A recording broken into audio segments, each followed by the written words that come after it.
It's a very exciting music.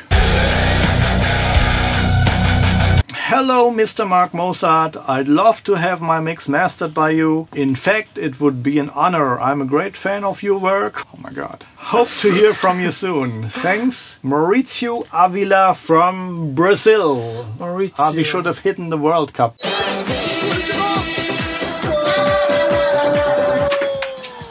Brazil should be over it, and they have another chance this summer to beat Germany's ass. Ronaldo's dummy! Ronaldo!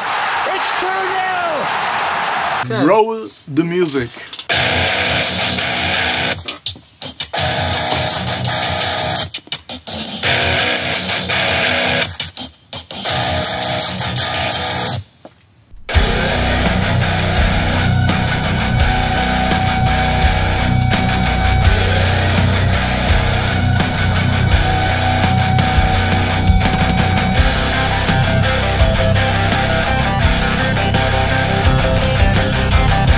Right.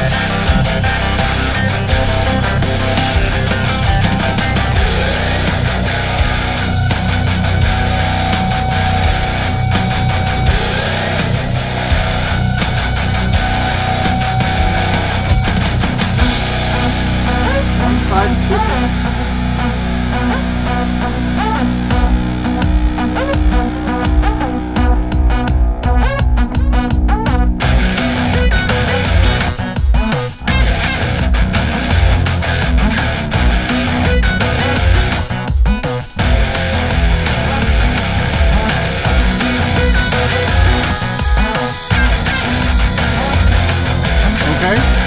To be honest, we had one listen to the track before we started the session, and around the middle there's a vocal coming in, so we decided to listen to the intro part first. It's almost like a live intro track. Halfway through, the singer comes on stage, naked, girls screaming, rock in Rio or whatever fantasy I have at the moment. Attractive young man. Super, even more attractive Brazilian models in the audience. You get the idea, right? Yeah, it's a bit messed up, right? A little bit. There is missing top end at around 5k and upwards. On the guitars, they are not really cutting through. They are a little bass heavy. What I always find interesting on especially on the progressive metal side of things, is that the low end is sort of tiny if you compare it to a traditional rock band, but then of course the textures in the mids have to be very well worked out, because if the low end is thin and there is a little bit of a kick always sitting there, but compared to a traditional rock band as we know it, Led Zeppelin or whatever, it's really thinned out there. Yeah, of course. And of course it's difficult to EQ electric guitars or heavy guitars. I think it's really about getting the electric guitars bright. I mean, we can try it with our linear phase EQ, just brighten it up.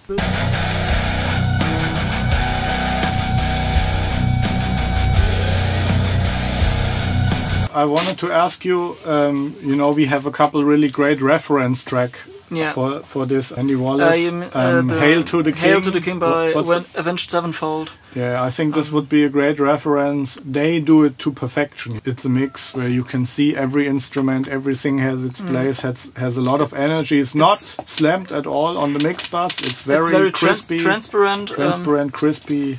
Take a listen to Hail to the King. That's a great song. That could be a reference, indeed. Absolutely. I think this is the top of the top as far as mixes in this direction. And I would always, without trying to pitch a product here, I would always recommend the Magic AB plugin on the mix bus, because you have to really go back and forth between the best mixes in the space that you are working on.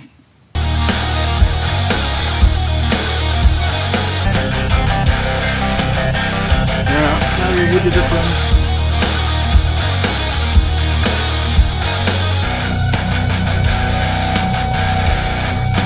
Maybe we go to the second part, and there was one thing I want to talk about, and this is the kick. You can hear it at this point, I think.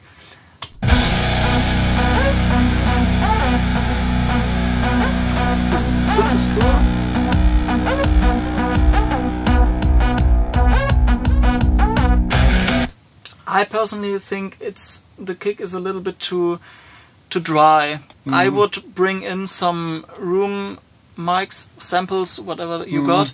The resonances of the drum skins that bring it a little bit alive. Yeah, some harmonics. It's very dry. It got bass and it got the clicks, and but not this much sustain. So very electronic, which is kind of common for this genre.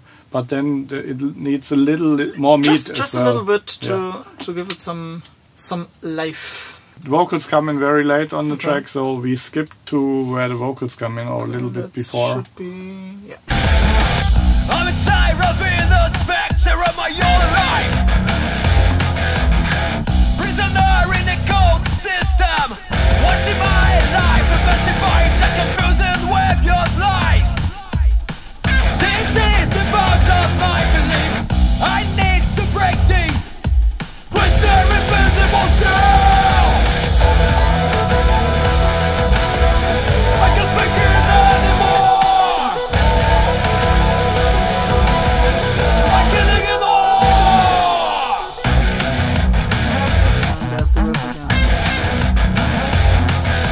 I like the song. The performance is good. That's the positive news on it. It has a great tension, has a build up. Yeah, the vocals start with an kind of filter effect. I'm tired of being the spectre of my own life. Like a filter distorted kind of thing. That could be worked out a little bit more extreme. Yeah, it wasn't obvious. It wasn't obvious. Was it taken off at one point? Yeah, I think. Because if you have the filter at one point and then it's been taken off, it has to be super obvious.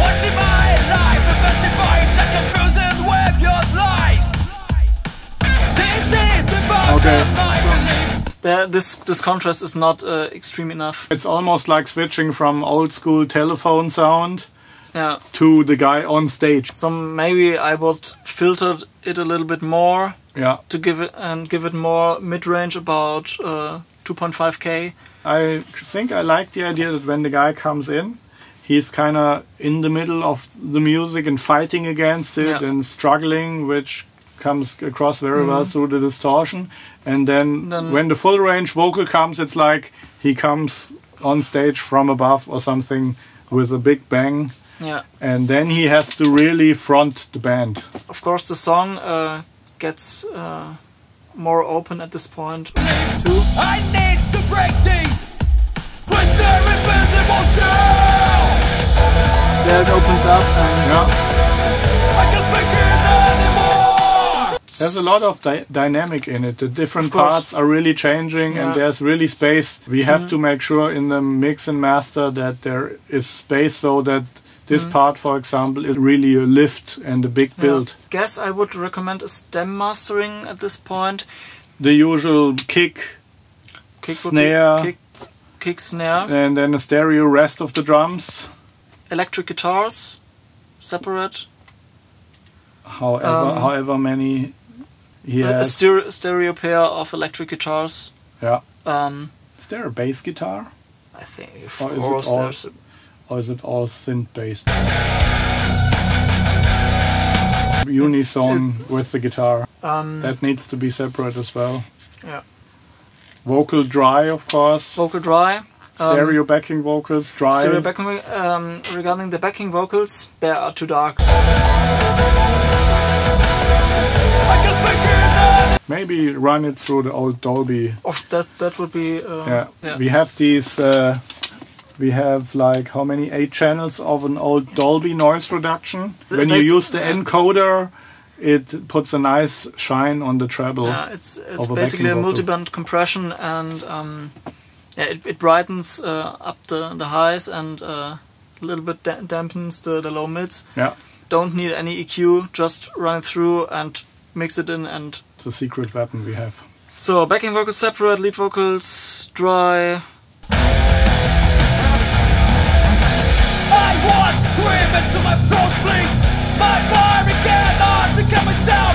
Everything I am, everything I know, I must destroy your eyes as you want.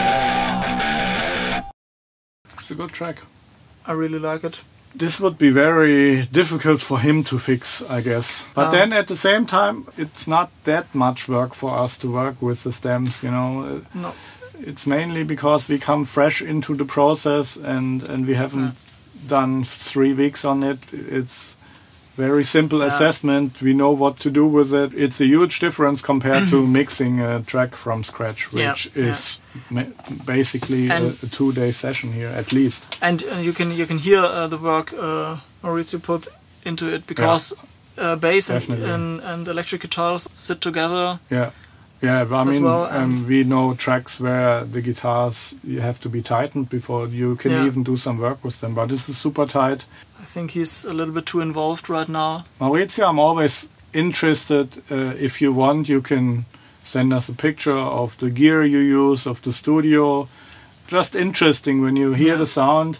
Would be really cool to know what monitors were used. The more we learn about that, the better we can draw conclusions. So, all right, that's it.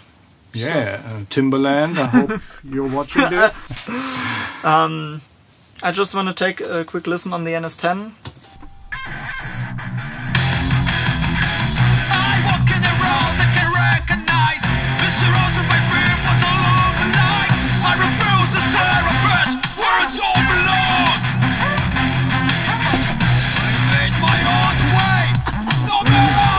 That's true.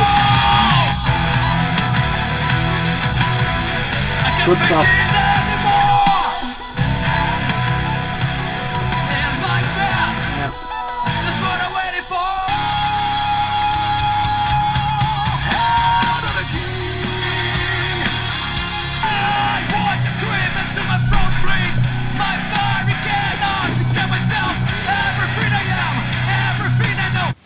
Are we still live? Yes. I just wanted to check if there's still people online. Very big audience. I noticed the right channel is clipping some low guitar rumble. Alright, so that's it. I guess that's it for today. We are hoping to do another session tomorrow. And you guys keep sending the tracks. It's masterfeedback@mixedbymarkmozart.com.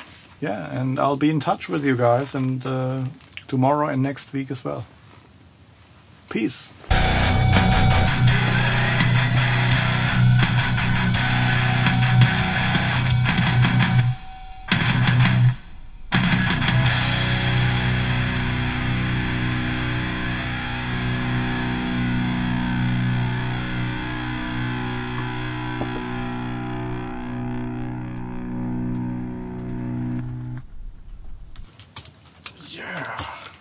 That was fun. That was fun.